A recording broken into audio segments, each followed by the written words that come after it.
All right, here with Independence coach John H. Lilly. And first of all, John, you've had a running backs through here that have been incredible. 2 Kennedy Award winners, another first-team All-Stater, 3 different guys. Well, this year it looks like Silas Nelson will be your tailback.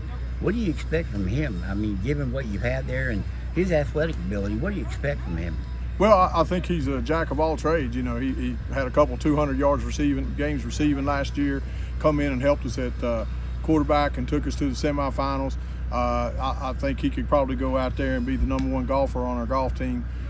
You know, he's a phenomenal athlete. He's a great athlete, and you know, it's just that's where we got to put our best 11 on the field, and him at tailback in our offense, which is a tailback oriented offense. You know, we need him to be able to carry that ball quite a bit. So we'll move him around. We'll put him at, you know, we might put him at wide receiver, we might put him running back, we might put him at quarterback. We're going to use him very versatile like that. His ability, do you see him being able to, like Judah Price and Atticus Gibson, kind of once in a lifetime athletes maybe, or a generation, links with all, do you expect same kind of results from Silas back there? Well, I think the results as far as production will be about the same.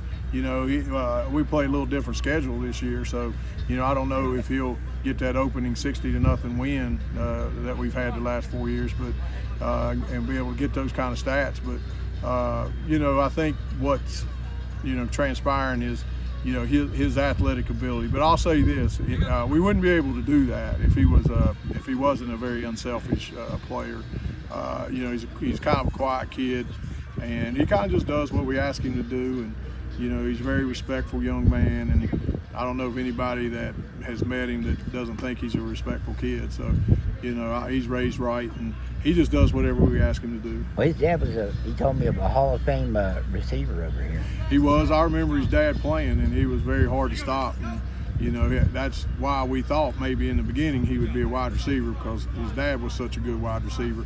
But, you know, he's just an athlete. He's the best athlete on the team. And, you know, he reminds me a lot of Nico Burgess, my first year here, you know, carried the load for us. And, but he's right there as big as Atticus and as fast as Judah. Well, you got a guy like that, why not play him there? But it would take he played pretty well quarterback for you last year. It would take a pretty phenomenal athlete to knock him out of the spot, but you think you have that in the quarterback, freshman Brock Green? Well, I think what we're wanting to do with Silas is be very multiple fashion, you know what I'm saying? Faceted, yeah. Yeah, and you know, there was a kid back in the day from Magnolia. You know, they put him at tight end, they put him at wide receiver, they put him at quarterback, they put him at tailback, and I think he was runner-up for the Kennedy. You know, and he just made plays everywhere he was at. So that's kind of what we're thinking, and strategically, and you know, we're able to do that because we got a big, strong quarterback that can go in there and hand him the ball.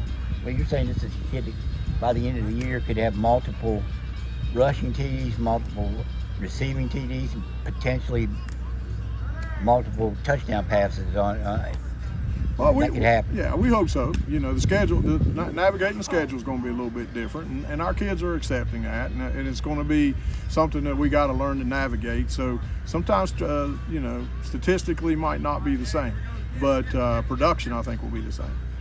But he can just do it all at any position. Oh, he can. He's the best athlete in school. Him and probably Jesse in wrestling, they're the 2 best athletes in school. So, you know, naturally we wanted to make him the focus of what we're doing.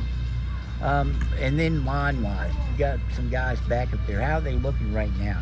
Well, you know, we got 4 starters back that played last year, and our 1 tight end back. So, you know, we're hopefully we'll be able to at least have some experience there. We're real high on some of our freshman linemen. We've got 6 really good ones, and those 6 good ones are already bigger than the varsity ones we got starting right now. They just got to learn how to play. So, you know, we're kind of excited about the line position. You know, we'll have to see how we do when we play against bigger kids, and I'm sure we'll get a little bit of a test with Staunton. Receiver-wise, I think you got several there too, right?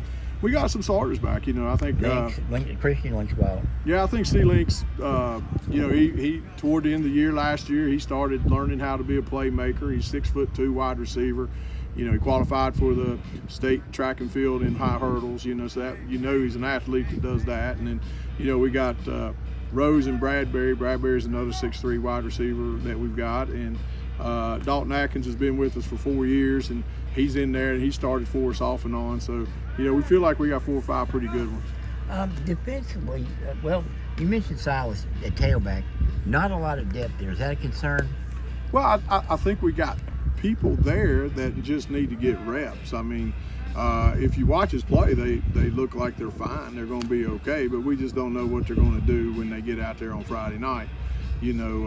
Cole Laxton's a player that that we'll use in there running back a little bit, and we got Isaiah Conley, a 6'3", 230-pound kid we're working with there, but he's struggling with an injury right now. But that's going to be a kid that we are continually trying to work with to get him there. So a wrestler, a state champion qualifier wrestler, and Tyson McGinnis, who came out for us, and we're real happy with him. How about defensively? That was really a catalyst for you guys down there. I think the move of Nelson at quarterback, but also your defense. I think you had pitched 4 or 5 shutouts in the second half of the season. Well, I think you got 10 starters back that started somewhere in this state. I think that you're pretty set there. Yeah, I mean, we got 10, like I said, 10 starters that started for somebody in the state back, and then we got 4 or 5 other kids that we hope will come in and give us a lot of reps. So, we hope, everybody's in the same boat right now. You can't say you will or you won't till you get out there, but we hope that defense will carry us till we can get the offense called up. I was going to add, you'd have to think that side of the ball is ahead of the offense. The defensive side is ahead of the offense. Well, I'd hope so. I mean, when we went to do 7-on-7 with Martinsburg and Jefferson and Spring Mills and all those up in the Panhandle, and use up in the Panhandle, so you know what kind of athletes they have. So we're trying our absolute best to prepare ourselves, to play against teams, and we'll see. But we do have a lot of guys back on that side of the ball. What's your opinion on the recent happenings with the board of review putting teams back in their original classification? That was mostly 4A's going back down to AAA, but that's where you're at. Well, here's the thing. We embraced going AAA. We went by the rules. We followed what everybody said to do.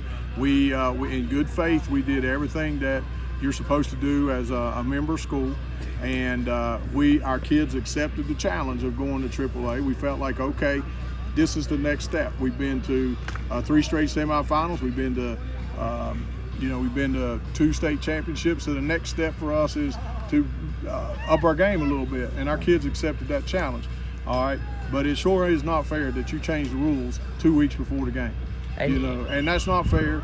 And I'm not going to bash them, and I'm not going to say anything. But it's a dysfunctional unit up there, and there's a lot of people that believe that they've lost a lot of integrity up there, because you just can't believe a single word they say. There's nothing you can do about it now because you guys didn't file that early appeal. Well, like I said, we accepted it. We accepted it. We didn't appeal. We accepted it. We did what we were supposed to do. We got the bigger schools on our schedule. We put we put some big schools on there. And 2 weeks before the season starts, you're changing the rules to the game, and I don't think that's right, and I don't think it's fair. But guess what? I don't really care. We got a saying around here. Whatever happened, good. Okay, good. Okay, good. They did it. So now we got to prove we can win a state championship in AAA. Everybody said we couldn't win a state championship in AA. Everybody laughed at us when we said that. Okay, well, you guess what? We're going to go try and fight like crazy in the next 4 years to try to be state champion in AAA. I'm not saying we're going to do it overnight, but I'm going to tell you what, we're going to fight like crazy to try to do it. You coached at the higher level. You coached at AAA when we were at Woodrow, and you've also coached at this level now at different places. So you know a little bit about the way that game is played. It probably has changed a little. Does that help in any way? I think so. The first thing we had to do to learn to navigate in the MSAC was, it's not how good your first team is, it's how good your second team is. Because when you play a very difficult schedule, kids are going to get beat up. So the goal is to get your number twos to be able to play and not have a drop off, and that's a tough job to do. Has that been the focus of the preseason It camp has. then? Yeah, we've been trying to play a lot of kids and get a lot of kids ready. Tomorrow in the scrimmage, we'll play.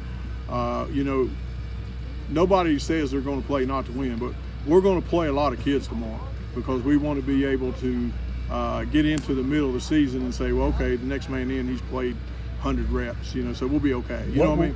What will be the things you want to learn about your team after that scrimmage is done for it to have been a successful scrimmage? Well, I think I've talked to the team a lot about it. I said we're still defining who we are this year. We knew who we were for the previous 4 years. And even last year? Yeah, even last year. I mean, people say what they want to, but we still had Linksweiler and Bowers and Fish and D Hypes, and then the transfer Connor Bradford coming in, and Dalton Williams and Sims. We knew we were going to be pretty athletic. It was just getting everybody to gel together because it was kind of like an all-star team. But that's not us this year. Us this year is we got to define the next chapter of our program and how are we going to write that day. What's going to be the next chapter for us? And I think it's going to be fun figuring it out. I think our coaches are a little bit excited about it. I do think we're going to have peaks and valleys, and we're going to have to figure this thing out. What do you think right now after you've been out here, you had some flex days, this is almost week 3 for you. What do you think the identity is right now? Well, I don't know yet. That's we're still working on it, and that's the God's honest truth. I think we've had great enthusiasm in practice. I think we've worked very hard. I think we went to 7 camps in 11 days. I think they've done everything that you're supposed to do to be a good football team. So you got to see how that reflects, when we get out here on Friday night. But I'll tell you what, we got some good kids. We got some good, hard-working kids. They're cold camp tough. They learn to rub a little dirt on it and wipe the soft off. You know what I mean? And on the other side of it, Silverback Gorillas, they don't really care what's going on in the jungle. They just walk through the jungle. You know what I'm saying? This is the meat eater of this year, right? Right. Go ahead. I mean, Silverbacks, when they go into the jungle, they ain't looking around worrying about anything else. All they're worrying about is, where they gonna get their food from, and they ain't worried about no tigers, and they ain't worried about no lions. You just do your thing. You're the man, be the man. That's the Silverback Gorilla. The Silverback Gorilla. John, you've had first team All-State, a lot of linemen obviously, but you had 4 straight first team All-State running backs. Atticus twice, Judah, last year Tyler Linksweiler. Can Nelson be number 5 in your opinion? Well, I think he can. I just don't know how the classifications are going to work. I don't think even how. I don't think anybody knows how this is going to pan out. You've watered so down. late in the game now. I don't think they can do anything else. Yeah, but I mean, you don't know how. To me, single A's watered down a little bit. I think triple A is the toughest division competitively. Well, because it's the old double A basically. It's the old double A with some 3As coming down. So, I think we're going to learn. Now, can he have that ability to do it? Oh, sure. He's got the ability to do it. It's just hard to predict, what's going to happen 10 weeks from now. Well, I mean, anything can happen, but if he plays well, oh yeah, you think he's done enough? Will have done enough